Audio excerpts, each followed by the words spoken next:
우리는 이미 초음속으로 이동하는 항공기에 대해 알고 있어요. 그것만으로도 정말 놀라운 일입니다.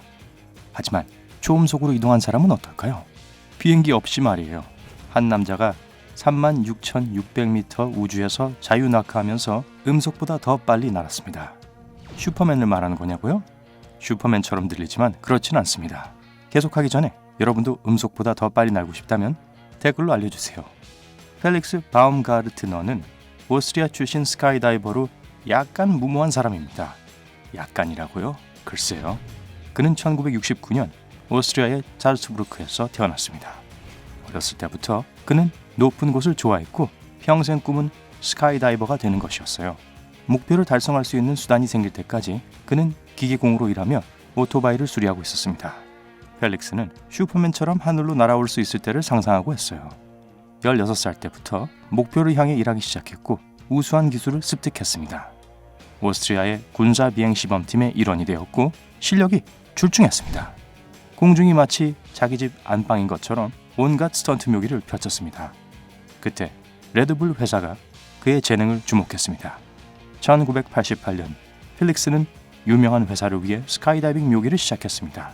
비록 스카이다이버라는 그의 직업이 아드레날린과 흥분으로 가득했음에도 어느 순간 펠릭스는 실증을 느꼈습니다. 그래서 대략 2년 후인 1990년에 그는 결심했습니다.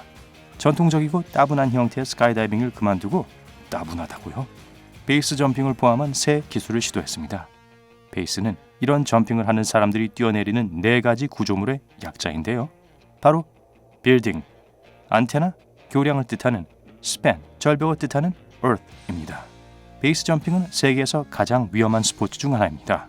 1999년 그는 최저공 베이스 점프로 그의 첫 기록을 달성했는데요. 브라질 리우데자네이루에 있는 구세주 그리스도상의 손에서도 뛰어내렸습니다. 펠릭스는 평범한 스카이다이버에서 대담한 묘기 전문가로 변신했습니다. 다양한 고정된 물체에서 지상 바닥으로 낙하산 점프를 하곤 했는데요. 스카이다이버의 경험이 있는 그의 기술은 완벽했습니다. 그는 이제 고공 다이빙과 저공 다이빙의 전문가가 됐죠. 그의 기록과 이력은 모두 계속 향상되었습니다. 고층 빌딩에서의 고공 점프로 2개의 세계 기록을 보유하고 있죠. 첫 번째 기록은 1999년에 말레이시아 페트로나스 트윈타워에서 451m를 뛰어내렸습니다. 두 번째는 대만에 있는 이보다 더 높은 건물에서 무려 509m의 낙하 기록을 세웠죠. 그 후 그는 베이스 점핑으로 14개의 세계 신기록을 연이어 세웠습니다. 그래서 그에게 두려움을 모르는 펠릭스라는 별명이 붙었죠. 그리고 그의 업적은 점점 더 흥미진진해지기 시작했습니다. 그는 세계 최초로 카본 인조 날개를 달고 영국 해협을 건넌 사람이자 비행기 옆에서 비행한 최초의 사람이었어요. 그리고 가장 놀라운 업적은 2012년 10월 14일 레드불 스트라토스 프로젝트와 함께 이루어졌는데요. 43세의 펠릭스는 평생의 꿈을 실현시켰습니다. 음속보다 더 빨리 이동한 최초의 스카이다이버가 되었어요. 그럼 어떻게 그걸 달성했을까요? 자, 여러분, 여기서부터 점점 더 흥미로워집니다. 펠릭스는 키팅거의 기록을 뛰어넘고 싶다는 포부를 밝혔는데요. 그는 누굴까요? 옛날에 조셉 키팅거라는 또 다른 전설적인 남자가 있었어요. 그는 공군 사령부 조종사였고 1960년대에 역사상 가장 높은 다이빙을 수행했습니다. 헬륨 풍선에서 뛰어내렸고 가장 길고 가장 멀고 가장 높은 자유낙하로 기록을 세웠죠. 그의 점프 고도는 31,333m였고 4분 30초 넘게 낙하한 후에야 낙하산을 펼쳤습니다. 펠릭스가 깨고 싶어 했던 기록은 바로 그것이었어요. 자, 한번 생각해 봅시다. 음속보다 더 빨리 여행하는 것이 흥미롭긴 하지만 어느 정도의 속도를 의미하는 걸까요? 좀 과학적인 얘기를 해볼까요? 음속은 마하수로 계산됩니다. 마하수는 물체 속도의 음속에 대한 비율인데요. 펠릭스의 경우 그의 낙하 속도의 음속에 대한 비율이 되겠죠. 무언가가 음속에 가까워지면 이는 마하 1에 가까워집니다. 마하 1에 가까워지려면 시속 1234km로 이동해야 합니다. 그러니까 사람이 그 속도 이상으로 이동하게 되면 음속 장벽을 깨게 됩니다. 많은 군용기와 연구용 항공기가 이를 달성했지만 성층권 위에서 자유낙하를 한 사람은 아무도 없었습니다. 펠릭스가 그런 계획을 세우기 전까지 말이죠. 2005년에 레드불과 펠릭스 사이에 그 기록을 깨는 것에 대한 진지한 논의가 시작되었습니다. 그래서 모든 사람들이 고민하고 연구하기 시작했어요. 예산에 약간 어려움이 있었고 기술적인 문제도 뒤따랐습니다. 두려움을 모르는 펠릭스의 제안은 극도로 위험한 일이었습니다. 아무리 그가 2,500번 이상의 점프를 한 사람이라도 말이죠. 바움가르트너의 팀은 펠릭스가 36,575m 고도에 도달하는 동안 통제된 기후를 제공할 첨단 캡슐을 만들었습니다. 이 역사에 남을 만한 낙하를 위해 펠릭스는 우주 비행사들에게 우주복을 제공하는 회사가 만든 혁신적인 여합복을 입었죠. 레드불 스트라토스 프로젝트의 연구원들은 연구 분야에 매우 유능했는데 우주선 제작자들과 나사조차도 정보를 요청했어요. 고성능과 고공 낙하산 시스템을 개발하고 있었는데요. 그들의 새로운 발명품은 매우 귀중한 것으로 밝혀졌습니다.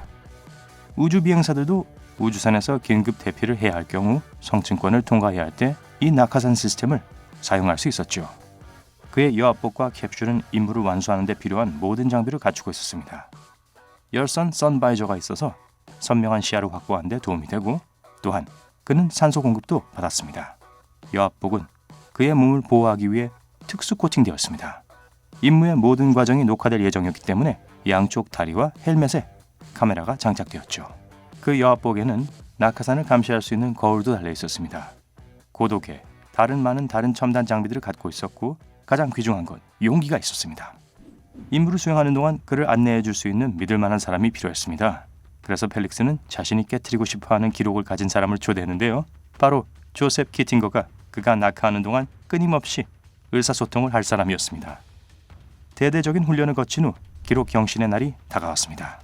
2012년 10월 14일 마지막으로 몇 차례의 점검을 하던 중에 그들은 헬멧의 열선 선바이저가 작동하지 않다는 것을 발견했습니다. 펠릭스가 숨을 내쉴 때마다 김이 서려서 시야를 가리게 될 것이라는 의미였죠. 그는 겁이 났고 그들은 임무를 취소할 위기에 처했습니다. 하지만 장비를 조립한 팀은 문제가 무엇인지 파악한 뒤 임무를 지속하기 위해 계산된 위험을 감수했습니다. 바움가트너는 이 첨단 기구를 타고 39,050m까지 올랐습니다. 캡슐의 미닫이 문이 열리고 그의 가장 짜릿하고 무서운 체험이 시작되었습니다. 그는 뛰어내렸어요. 그런데 그때 또 뭔가 잘못됐어요. 점프를 할 때 모든 사람들은 펠릭스가 델타 자세를 취할 것으로 예상했기 때문에 그가 곤경에 처했다고 생각했습니다. 머리는 숙이고 팔은 뒤로 젖힌 자세여야 했어요. 그런데 지켜보는 사람들은 그가 뛰어내린 게 아니라 그냥 떨어지는 것을 보고 걱정을 했습니다. 하지만 알다시피 수천 번의 자유낙하 경험이 있는 그는 약간의 비틀거림 후에 자세를 바로잡았습니다. 낙하함에 따라 그의 속도는 빨라지고 있었고 심장 박동도 빨라졌습니다. 그는 지구의 곡선을 볼 수 있었습니다. 경외감과 두려움을 모두 느꼈죠. 빠르게 낙하하면서 그는 35초 만에 음속 장벽을 깼습니다. 심박수는 분당 170회까지 올랐습니다. 곧 마하 1.24의 속도에 도달했습니다. 이것은 시속 1528km에 달하는 자유낙하입니다. 최고 속도에 도달한 순간 그는 속도를 줄였습니다. 고도 2500m에서 낙하산을 펴기 전까지 4분 20초 동안 자유낙하했습니다. 지상에 착륙한 후 그는 무릎을 꿇고 승리감으로 두 팔을 번쩍 들어 올렸습니다. 국제항공연맹의 대표가 가장 먼저 그를 맞이했습니다. 헬기 구조대가 잠시 후 도착했습니다. 작은 어려움이 있었지만 임무는 성공이었습니다. 모든 기록을 깬 초음속 낙하에 대한 그의 흥분은 말로 표현할 수 없을 정도였습니다. 그가 곧 또 다른 기록을 깰 수 있을까요? 누가 알겠어요? 한 가지는 확실합니다. 그 어떤 것도 펠릭스 바움가트너를 하늘과 멀어지게 할 수 없다는 사실이죠. 오늘 새로운 것을 배웠다면 이 비디오에 좋아요를 주고 친구와 공유하세요. 그리고 여기 여러분이 좋아할 만한 멋진 비디오들이 있습니다. 왼쪽이나 오른쪽을 클릭하고 삶의 밝은 면에 머무르세요.